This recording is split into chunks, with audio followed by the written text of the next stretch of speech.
Welcome back to my channel Pawan eco world. Students, हम कर रहे हैं रिवीजन सीरीज और रिवीजन सीरीज में मैं करवा रही हूँ इंडियन इकोनॉमिक डेवलपमेंट, जो कि आज होने वाला है चैप्टर नंबर 2 से 5 ईयर प्लान से।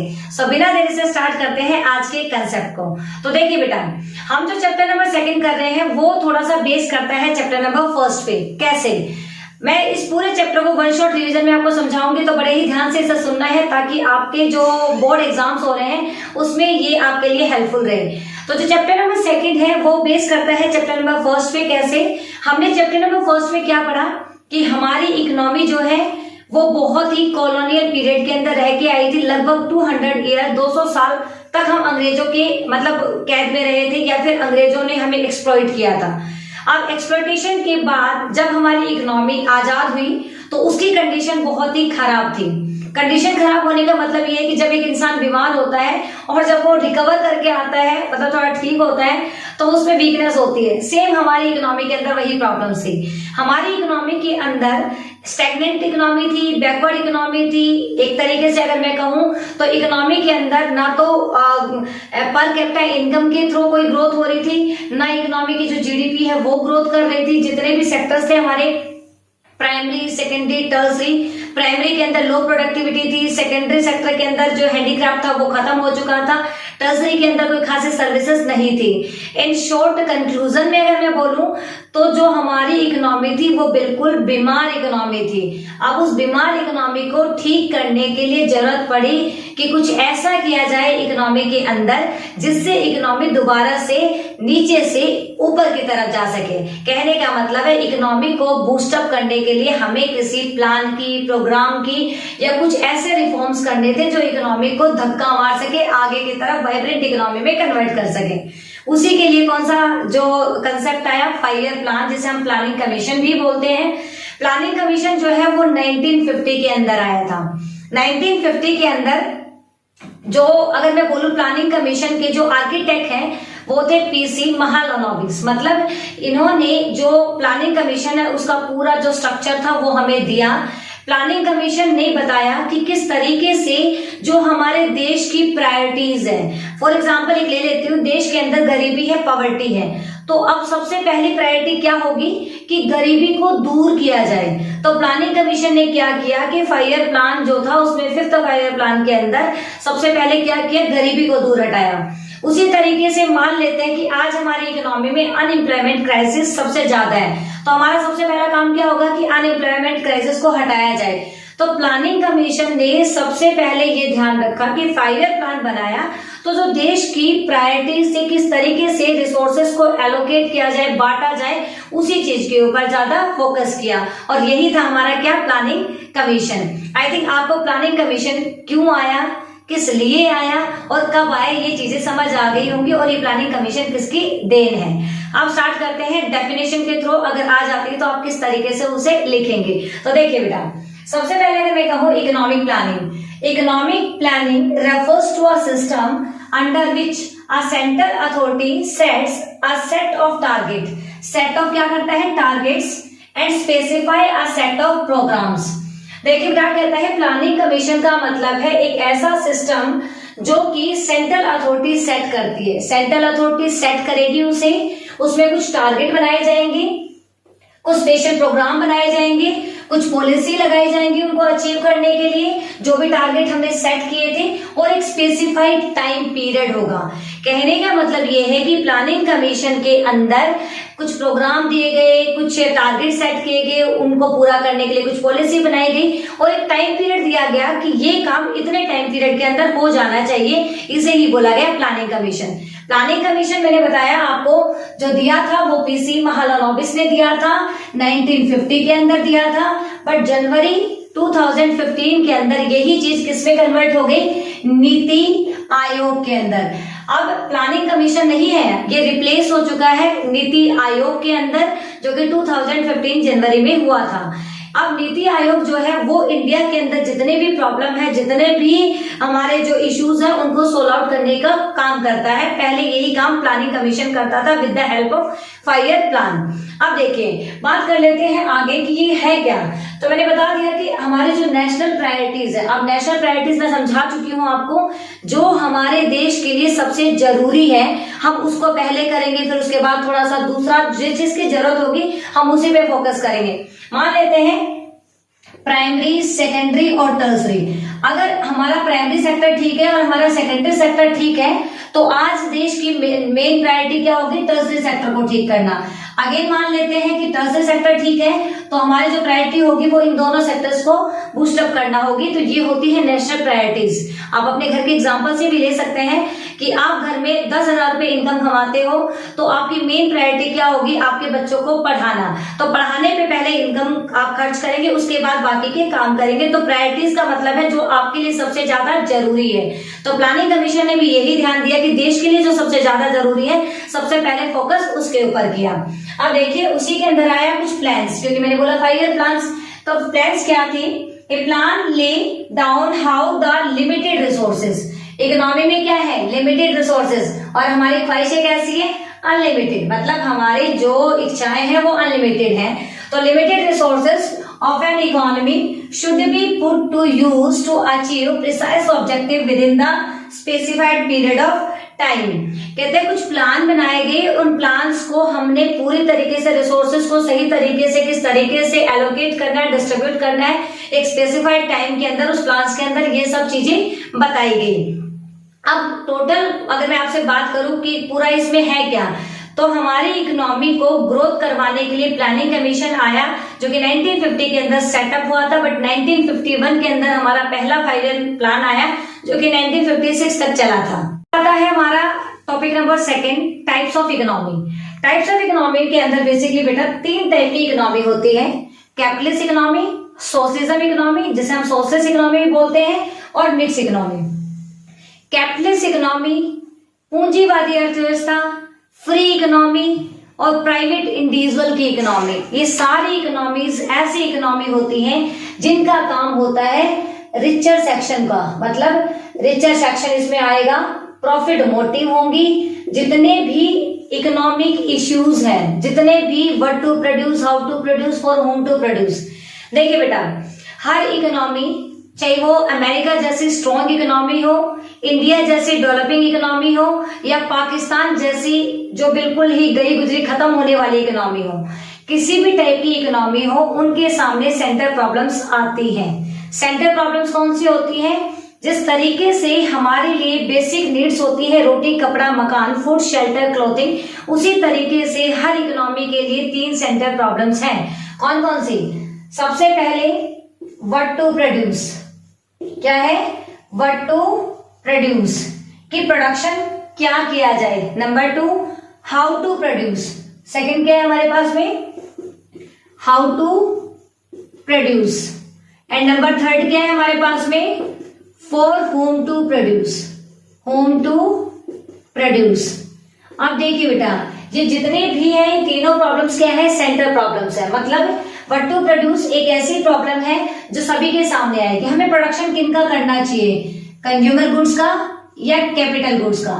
कंज्यूमर गुड्स वो गुड्स होती है जो डायरेक्टली हमारी वांट्स को सेटिस्फाई करते हैं। मुझे भूख लगी, मैंने खाना खा लिया, ये मेरी कंज्यूमर गुड्स थी। मैं एक मशीन लेके आई, ये कैपिटल गुड्स थी। तो हर इकोनॉमी चाहती है कि कंज्यूमर गुड्स बनाए या कैपिटल गुड्स बनाए, और कितना अमाउंट में इसे बनाए, इनकी क्वांटिटी कितनी रहे, ये प्रॉब्लम हर इकोनॉमी को फेस करनी होती है। How to produce, labour intensive मशीनों का यूज करें या लेबर इंटेंसिव का यूज करें, लेबर से काम करवाया जाए या मशीनों से काम करवाया जाए, ये प्रॉब्लम भी हर इकोनॉमी फेस करती है। और किन लोगों के लिए प्रोडक्शन किया जाए, रिचर सेक्शन के लिए या पुअर सेक्शन के लिए, ये तीनों प्रॉब्लम्स मिलकर बनती है किसी भी इकोनॉमी की सेंट्रल प्रॉब्लम्स। और सेंट्रल प्रॉब्लम्स का सलूशन देने के लिए हमारे पास जिस टाइप की इकोनॉमी होती है उसी टाइप के लोग वहां पे अपनी जो रोल है वो प्ले करते हैं। मतलब इकोनॉमिक इश्यूज के लिए इकोनॉमिक जो डिसीजन लेता है वो एक ऐसी इकोनॉमी पे डिपेंड करता है कि इकोनॉमी किस टाइप की है। अगर इकोनॉमी कैपिटलिस्ट इकोनॉमी है तो रिचर सेक्शन उसमें डिसीजन लेगा, मतलब प्राइवेट इंडिविजुअल लेगा, free play of market forces रहेगा, गवर्नमेंट का वहां कहीं रोल नहीं रहेगा। जो भी गुड्स और सर्विसेज हैं उनके जो प्राइस है वो डिमांड और सप्लाई के ऊपर ऑटोमेटिकली फिक्स हो जाएंगे। कहने का मतलब है गवर्नमेंट का इंटरफेयर नहीं रहता, जो भी काम होता है प्रॉफिट मोटिव होता है और रिचर सेक्शन के लिए होता है। ऐसी इकोनॉमी को हम capitalist economy, free economy, market economy या पूंजीवादी अर्थव्यवस्था कहते हैं। और इस जैसी इकोनॉमी में इन तीनों प्रॉब्लम का सलूशन लेने के लिए free play of market forces जो है वो काम करता है। Free play of market forces का मतलब होता है मार्केट के अंदर प्राइस का डिटर्मिनेशन करने के लिए कौन रोल प्ले करे, डिमांड और सप्लाई, गवर्नमेंट का वहां कोई रोल ना हो। अगली है हमारी सोशलिस्ट इकोनॉमी, जिसे centre planned economy, controlled economy या फिर हम कह सकते हैं समाजवादी अर्थव्यवस्था। ऐसी इकोनॉमी के अंदर जितने भी डिसीजन लिए जाएंगे पूरी आम जनता को ध्यान में रखकर लिए जाएंगे। ऐसी इकोनॉमी में जो भी डिसीजन होंगे वो सोशल वेलफेयर को बढ़ावा देने के लिए किए जाएंगे, और जो भी सोशल वेलफेयर को बढ़ावा देता है वो मैं और आप तो देंगे नहीं, ऑब्वियस सी बात है गवर्नमेंट देगी। तो यहाँ पे मैं और आप डिसीजन लेंगे, यहाँ पे गवर्नमेंट डिसीजन लेगी। और मिक्स इकोनॉमी एक ऐसी इकोनॉमी है जहां पर रिचर सेक्शन भी, मतलब जो प्राइवेट इंडिविजुअल है वो भी अपने डिसीजन ले सकता है, और कुछ कामों के लिए जो गवर्नमेंट है वो भी अपना रोल प्ले कर सकती है। मतलब कुछ पे ओनरशिप होती है गवर्नमेंट की और कुछ पे ओनरशिप होती है free play of market forces की। ये इकोनॉमी आपको देखने को मिलेगी यूएसए के अंदर, ये मिलेगी रशिया के अंदर और ये वाली मिलेगी इंडिया के अंदर। अब इंडिया जो है उसमें दोनों तरीके की इकोनॉमी है, तो एक एग्जांपल भी ले लेते हैं। जैसे कि अगर किसी को कोई भी कार बेचनी है या फिर कोई और प्रोडक्ट बेचना है तो ये सारे मार्केट के फोर्सेस जो होते हैं वो प्राइस को डिटरमाइन करेंगे। बट दूसरी तरफ अगर इंडियन रेलवे जो हमारे देश में चल रही है उसका किराया जो भी फिक्स किया जाएगा, फेयर जो भी फिक्स किया जाएगा वो कौन करेगा, गवर्नमेंट फिक्स करेगी। तो जिन चीजों के गवर्नमेंट प्राइस फिक्स करती है वो गवर्नमेंट की ओनरशिप में होंगे, जिन चीजों के प्राइसेस प्राइवेट इंडिविजुअल फिक्स करता है वो प्राइवेट के अंडर आएंगे। और जहां पर प्राइवेट प्लस गवर्नमेंट दोनों की ओनरशिप देखने को मिलती है ऐसी इकोनॉमी को हम बोलते हैं मिक्स इकोनॉमी। तो बेटा ये थे एक छोटा सा कंसेप्ट टाइप्स ऑफ इकोनॉमी का। 3 टाइप की इकोनॉमी होंगी, कैपिटलिस्ट इकोनॉमी, सोशलिस्ट इकोनॉमी और मिक्स इकोनॉमी। इन तीनों इकोनॉमीज में अलग अलग लोग अलग अलग तरीके से डिसीजन लेते हैं। यहाँ प्राइवेट इंडिविजुअल, मार्केट फोर्सेज, यहाँ गवर्नमेंट और यहाँ पे दोनों ही मिलकर लेते हैं। अगला टॉपिक आता है गोल्स ऑफ प्लानिंग। जो भी हमने प्लानिंग की उन प्लानिंग के गोल्स क्या थे।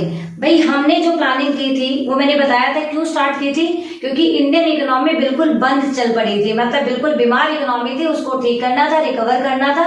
रिकवर करने के लिए जो जो चीजें जरूरी होती हैं, जैसे कि हम बीमार हो जाते हैं तो अनार खाते हैं, अनार खाने के साथ साथ हम एप्पल पे भी ध्यान देते हैं ताकि हमारे जो चीक्स है बिल्कुल रेड रेड हो जाए और हम बहुत ही अच्छे से ग्लो करें। तो वही चीज इंडियन इकोनॉमी को भी ग्लो करवाना था, तो जीडीपी ग्रोथ इस पे फोकस किया गया।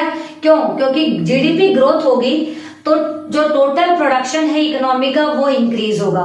ध्यान से सुनिएगा, ये चेन इफेक्ट आपको हर क्वेश्चन का एक आंसर है।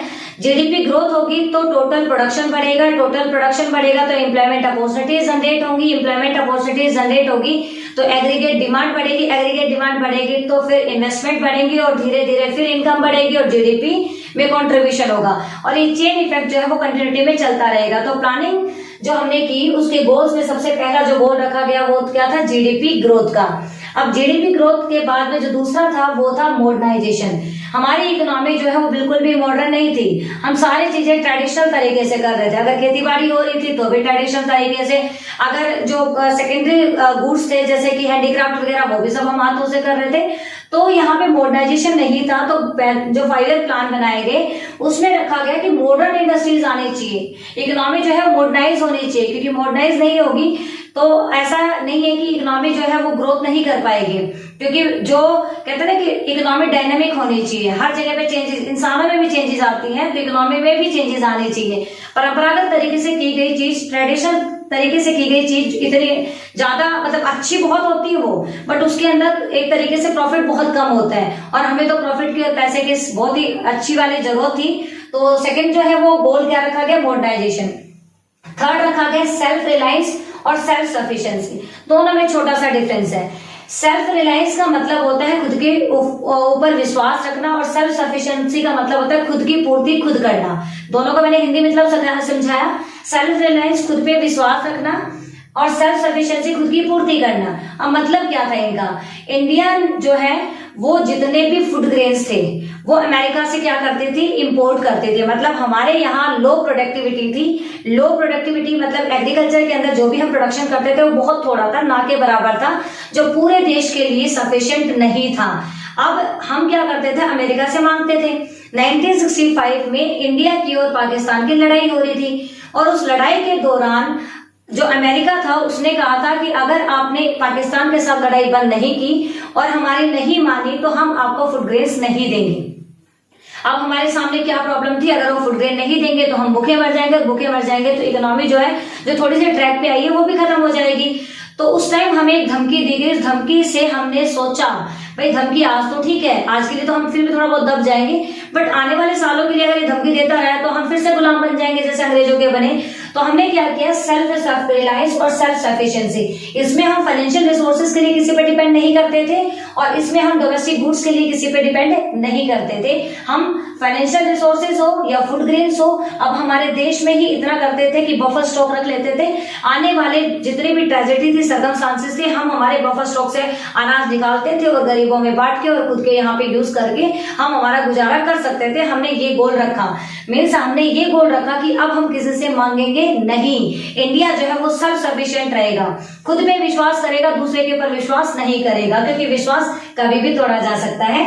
इक्विटेबल डिस्ट्रीब्यूशन और इक्विटी। इक्विटेबल डिस्ट्रीब्यूशन और इक्विटी में एक छोटा सा डिफरेंस था। इक्विटेबल डिस्ट्रीब्यूशन मतलब इक्वल डिस्ट्रीब्यूशन। कहने का मतलब यह है कि एक अगर मजदूर काम करता है तो भी उसे उतना ही पैसा दिया जाए, और अगर एक डॉक्टर या टीचर या फिर कोई सर्विसेज देने वाला क्वालिफाइड नॉलेजेबल बंदा अगर उस चीज को काम करता है तो भी इतना ही पैसा दिया जाए। बट ये लॉजिकल तो है नहीं कि मतलब कोई इंसान इतना पढ़े लिखे वो भी 5,000 रुपये ले, और एक जो मजदूर है जिसने कभी भी पढ़ा नहीं, सुबह आराम से सोया, रात के दोपहर के 12-1 बजे तक वो आराम से सो रहा है, और जो काम करने वाला बंदा है वो 9 बजे जा रहा है। तो ऐसा तो कहीं पॉसिबल था नहीं कि मजदूर और एक डॉक्टर की इनकम बराबर हो। तो इक्विटेबल डिस्ट्रीब्यूशन और इक्विटी के ऊपर भी फोकस किया गया, ध्यान दिया गया कि हमारा जो मेन काम है वो सोशल जस्टिस का होना चाहिए, सभी बराबर हो। रिचर सेक्शन और पुअर सेक्शन के बीच जो गैप बना हुआ है, जो गल्फ है, उसको कम करना था, बट इक्विटेबल मतलब एक इक्विटी के साथ करना था। इक्विटी के साथ का मतलब है रिचर सेक्शन से पैसा लिया और गरीबों में दिया, जैसे इनकम टैक्स लगाकर। इस तरीके से मतलब बहुत अच्छे तरीके से हमने सोचा कि हम जो गैप है उसको क्या करेंगे, कम करेंगे। ये हमारे कुछ गोल्स थे जो प्लानिंग कमीशन जो आया था या जो 5 ईयर प्लान हमने बनाया था उसमें हमने रखा था। अब ये वो गोल्स हैं जो हमने रखे थे। अब उनमें से कितने गोल्स को हमने अचीव किया वो हमारा क्या है, लास्ट कंसेप्ट है। और इस लास्ट कंसेप्ट के साथ में हमारा चैप्टर नंबर 2 जो कि इतना ही था, 1 शॉर्ट रिवीजन हमारा कंप्लीट हो जाता है। तो देखिए बेटा, पहले आ रहा था इंक्रीज इन नेशनल इनकम। मैंने चैप्टर नंबर 1 के अंदर आपको बताया था कि जो नेशनल इनकम थी वो 0.5 थी। अब 0.5 की बजाय ये कितने पे आ गई थी, 7th 5 ईयर प्लान तक आते आते 5.8 तक। अब देखिए 7th 5 ईयर प्लान तक आते आते 5.8 हुई, तो हमने जो अचीवमेंट थी वो तो की ना। 0.5 से 5.8 तक आना बहुत बड़ी बात है। एक बंदा 0 पे है और उसी बच्चे को अगर हम 60s में या 70s में लेके आते हैं तो बहुत बड़ी बात हो जाती है। सेम हमारी नेशनल इनकम इंक्रीज हुई। तो हमारा जो पहला 5 ईयर प्लान था उससे लेकर 7वें 5 ईयर प्लान तक हमने बहुत ज्यादा ग्रोथ की नेशनल इनकम के अंदर। नेशनल इनकम बढ़ती है तो पर कैपिटा इनकम भी बढ़ती है। तो हम कह सकते हैं कि हमारी जो इकोनॉमी थी जो बैकवर्ड थी, स्टैग्नेंट थी, अब वो बैकवर्ड और स्टैग्नेंट नहीं रही थी। हमने की थी ग्रोथ और डाइवर्सिफिकेशन ऑफ इंडस्ट्रीज। मैंने यहाँ क्या बताया था कि हमारे यहाँ पे मॉडर्नाइजेशन नहीं था। अगर खेती बाड़ी भी हो रही है तो किससे हो रही है, ट्रेडिशनल तरीके से।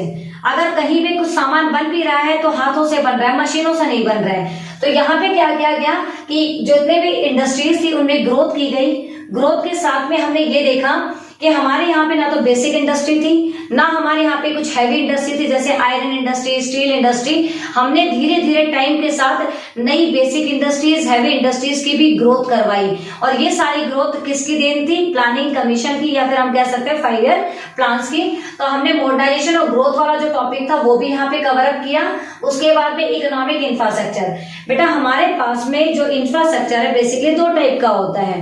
इकोनॉमिक इंफ्रास्ट्रक्चर जहां से हमें बेसिकली पैसा आए, जैसे कि ट्रांसपोर्ट हो गया, कम्युनिकेशन हो गया, रोड हो गया, इंश्योरेंस, बैंकिंग, इस तरीके की जो चीजें। जबकि जो सोशल इंफ्रास्ट्रक्चर है वो हमारी ऑल अराउंड डेवलपमेंट करता है, जैसे कि हेल्थ या एजुकेशन। हेल्थ और एजुकेशन सोशल के पार्ट होते हैं, ट्रांसपोर्टेशन, कम्युनिकेशन, या फिर हम कह सकते हैं कि इलेक्ट्रिसिटी वगैरह, ये सारे इकोनॉमिक के। तो हमारा जो इकोनॉमिक इंफ्रास्ट्रक्चर था जो कि बहुत ही बैकवर्ड था, इकोनॉमिक इंफ्रास्ट्रक्चर के नाम पर हमारे पास में खासा कुछ नहीं था। एक रेलवे आई थी जो कि पॉजिटिव इम्पैक्ट तो किसके थे, हमारे लिए भी थे थोड़े बहुत, बट ज्यादा फायदा किसका था, ब्रिटिशर्स का। तो उसके अलावा कुछ भी नहीं था। तो हमने ग्रोथ की इसके अंदर भी। और फिर लास्ट कंसेप्ट था हमारा इंटरनेशनल ट्रेड।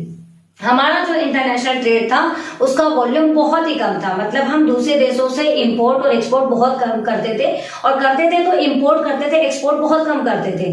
तो धीरे धीरे हमने हमारा जो वॉल्यूम था एक्सपोर्ट्स का वो इंक्रीज किया, क्योंकि किसी भी इकोनॉमी के लिए एक्सपोर्ट ज्यादा अच्छे होते हैं बजाय कि इंपोर्ट्स। बट ऐसा तो है नहीं कि एक्सपोर्ट करे जाए, इंपोर्ट ना करे, क्योंकि ऐसा पॉसिबल नहीं है। अगर हम किसी देश से एक्सपोर्ट करते हैं और इंपोर्ट बंद कर देते हैं तो टाइम के साथ वो इकोनॉमी हमारे एक्सपोर्ट्स को भी क्या कर देगी, बंद कर देगी, वो भी हमसे कुछ इंपोर्ट नहीं करेगी। तो कुल मिलाकर अगर मैं कहूँ बेटा, हमारा जो सेकंड नंबर, जो चैप्टर नंबर 2 था, इसमें आपको क्या पढ़ना है कि जो हमारा जो प्लानिंग कमीशन है वो क्या था, अपनी नेशनल प्रायोरिटीज पे ध्यान देने वाला था, सेट ऑफ गोल्स था, इस पे प्लानिंग वगैरह की गई थी। 1950 के अंदर आया था, टाइम के साथ 2015 जनवरी के अंदर इसे कन्वर्ट करके नीति आयोग कर दिया गया था। उसके बाद में जो प्लानिंग कमीशन है उसने बताया कि जो भी रिसोर्सेस हम उसको हमें क्या करना है, ढंग से बांटना है। नेक्स्ट कंसेप्ट था टाइप्स ऑफ इकोनॉमी। 3 टाइप की इकोनॉमी होती है, सोशलिस्ट, कैपिटलिस्ट और मिक्स इकोनॉमी। फिर हमारे जो इकोनॉमी में जो हमने गोल्स थे प्लानिंग के वो उनको पढ़ा, देन अचीवमेंट्स पढ़ा। तो हमारा जो चैप्टर नंबर 2 है बेटा वो कंप्लीट है।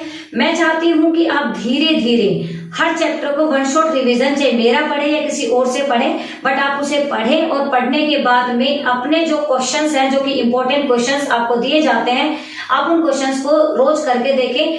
तो जैसे जैसे आपका एग्जाम जो 17 को होने वाला है इकोनॉमिक्स का, वो आपका बहुत ही अच्छा जाने वाला है। मिलते हैं नेक्स्ट चैप्टर नंबर 3 के अंदर, तब तक के लिए बाय बाय।